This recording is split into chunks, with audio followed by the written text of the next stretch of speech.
Hey friend, can I be real with you for a moment? Have you ever felt stuck in a battle that no one else sees? You smile on the outside, go to church, say the right things, but inside, you're wrestling with thoughts and desires you wish you didn't have. Maybe you've tried to stop. You've prayed. You've promised yourself, never again. But the temptation comes back, and you feel like you keep falling into the same cycle: guilt, shame, silence.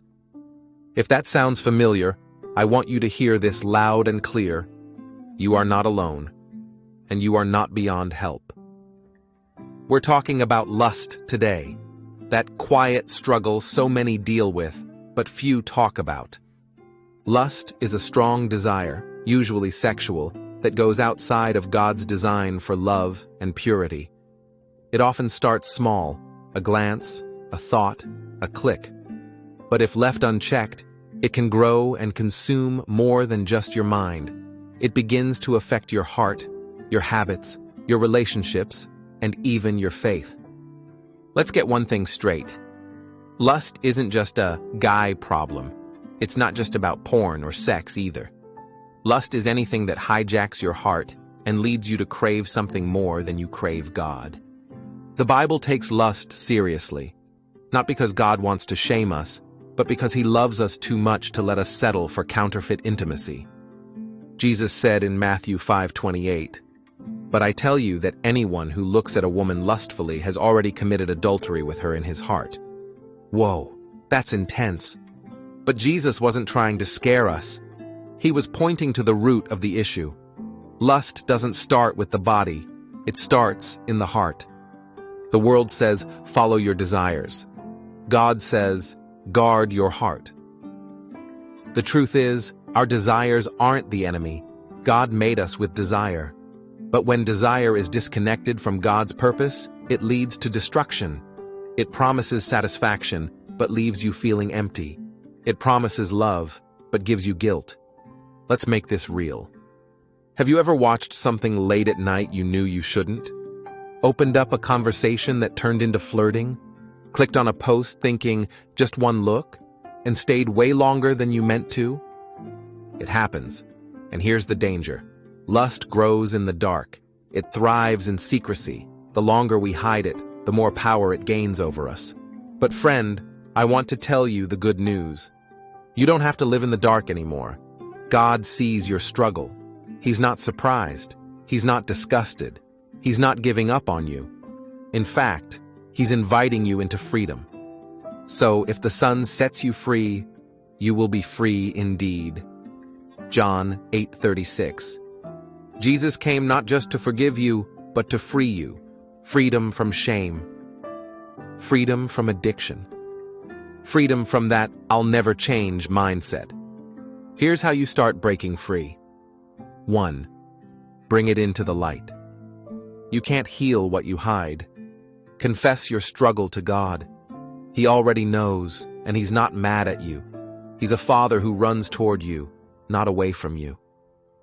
If we confess our sins, He is faithful and just to forgive us and to cleanse us from all unrighteousness. 1 John 1:9. And if possible, talk to a trusted friend, mentor, or pastor. You'd be surprised how many people are dealing with the same thing, and how healing it is to open up. 2. Guard your heart and mind. Lust often enters through the eyes. Be intentional about what you watch, scroll through, and listen to. This isn't about legalism. It's about freedom. You're not weak for setting boundaries. You're wise. I will set no wicked thing before my eyes. Psalm 101:3. If certain apps, websites, or habits are causing you to stumble, cut them off. Not because you're trying to be perfect, but because you're protecting your purpose. 3. Fill the void with God's presence. You can't just stop feeding lust. You have to start feeding your spirit. Worship, pray, read God's word. Surround yourself with people who will lift you up and keep you accountable. Blessed are the pure in heart, for they shall see God.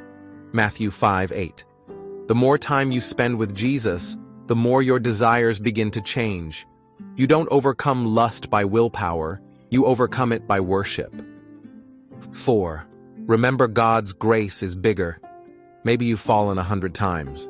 Maybe you messed up last night. Maybe you feel too dirty, too far gone, too broken. But listen, there is no sin too strong for the blood of Jesus. Where sin increased, grace increased all the more. Romans 5:20. God's grace doesn't just cover your past, it empowers your future. Every day is a fresh start.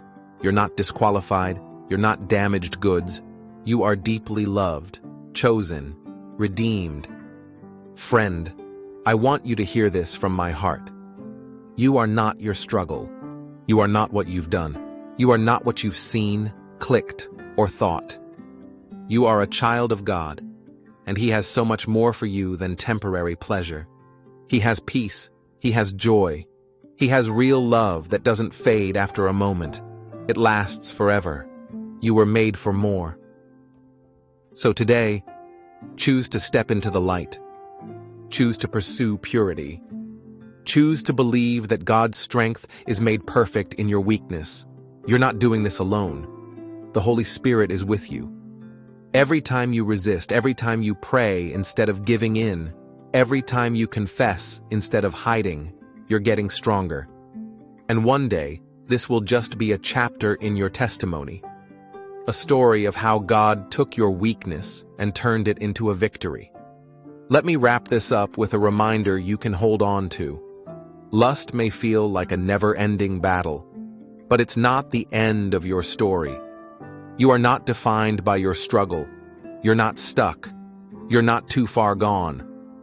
Jesus can set you free. The same Jesus who walked on water, who healed the sick, who raised the dead, is the same Jesus who can heal your heart and break the chains of lust in your life.